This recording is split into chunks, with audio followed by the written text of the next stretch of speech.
اللہ علیہ وسلم کے قلب اطہر پر نازل فرمایا، جس کتاب نے گمراہی کے دلدل میں پڑی انسانیت کو ہدایت کی آخری منزل تک پہنچا دیا۔ دوستو، اولاد وہی سیکھتی ہے جو ماں باپ سکھاتے ہیں۔ چھوٹے بچے اپنے بڑوں سے ہی سیکھتے ہیں، چاہے وہ اچھی بات ہو یا بری بات۔ اس لیے اپنی اولاد کو بچپن ہی سے اچھی تعلیم و تربیت کیجیے۔ اپنے بچوں کو دینی تعلیم ضرور دیجیے، یہ ہمیں آخرت میں ضرور کام آئے گی۔ حدیثوں میں آیا ہے کہ نیک اولاد سب سے اچھا صدقہ جاریہ ہے، مطلب اگر ہم ہمارے پیچھے نیک اولاد چھوڑ کر گئے ہیں تو مرنے کے بعد بھی ہم کو ثواب ملتا رہے گا۔ اللہ پاک ہمیں اپنی اولاد کو دینی تعلیم کے زیور سے آراستہ کرنے کی توفیق نصیب فرمائے، آمین ثم آمین۔ دوستو، یہ چھوٹا سا معصوم بچہ جو اتنے بڑے اسٹیج سے اتنے بہترین انداز میں تقریر کر رہا ہے، ضرور اس بچے کے پیچھے ان کے ماں باپ اور ان کی استادوں کی محنتوں کا نتیجہ ہے۔ اپنے بچوں کو اس قابل بنائیے کہ لوگ فخر سے کہیں کہ یہ فلاں کا بچہ ہے۔ دوستو، یہ مفتی سید ابراہیم حسامی قاسمی صاحب کے فرزند ہیں۔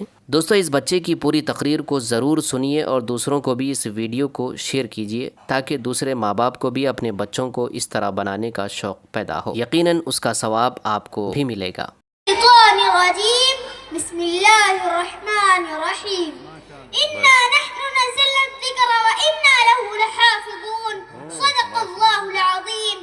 قال رسول اللہ صلی اللہ علیہ وسلم، خیرکم من تعلم القرآن وعلمه، او کما قال علیہ الصلاة والسلام۔ ماشاءاللہ ماشاءاللہ ماشاءاللہ۔ معزز اساتذہ اعزام، سامعین اکرام اور میرے عزیز دوستوں، قرآن کریم اللہ رب العزت کی وہ آخری کتاب ہے جس کو اللہ رب العزت نے لوح محفوظ سے سب سے افضل فرشتے حضرت جبرائیل علیہ السلام کے ذریعے سب سے افضل نبی سید الانبیاء حضرت محمد صلی اللہ علیہ وسلم کے قلب اطہر پر نازل فرمایا، جس کتاب نے گمراہی کے دلدل میں پڑی انسانیت کو ہدایت کی آخری منزل تک پہنچا دیا، جس کتاب نے پتھر دل انسانوں کو موم کر دیا، ظلم و ستم سے اس متاثر دنیا کو عدل و انصاف کا سبق سکھایا۔ یہی وہ کتاب مقدس ہے جس نے حضرت عمر رضی اللہ عنہ سے جرت کے پہاڑ کو زیر کر دیا، حضرت طفیل بن عمر دوسی رضی اللہ عنہ سے سردار کو حضور صلی اللہ علیہ وسلم کا غلام بنا دیا۔ الغرض، بڑے بڑے بہادر کٹر سے کٹر کافروں اور اسلام قبول نہ کرنے کے قسمیں کھانے والے اسلام کے دشمنوں نے جب قرآن کو اس کی عظمت اور حقانیت کا اعتراف کے بغیر رہ نہ سکے اور دامن اسلام سے وابستہ ہو گئے۔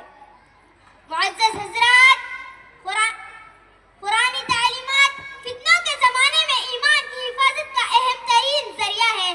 اس کتاب کے ذریعے بہت سے لوگوں کو قرآنی تعلیمات پر عمل کرنے کی وجہ سے عزت بخشتے ہیں اور ان تعلیمات کو پیٹھ پیچھے ڈالنے کی وجہ سے بہت سے لوگوں کے مرتبے کو گھٹاتے ہیں۔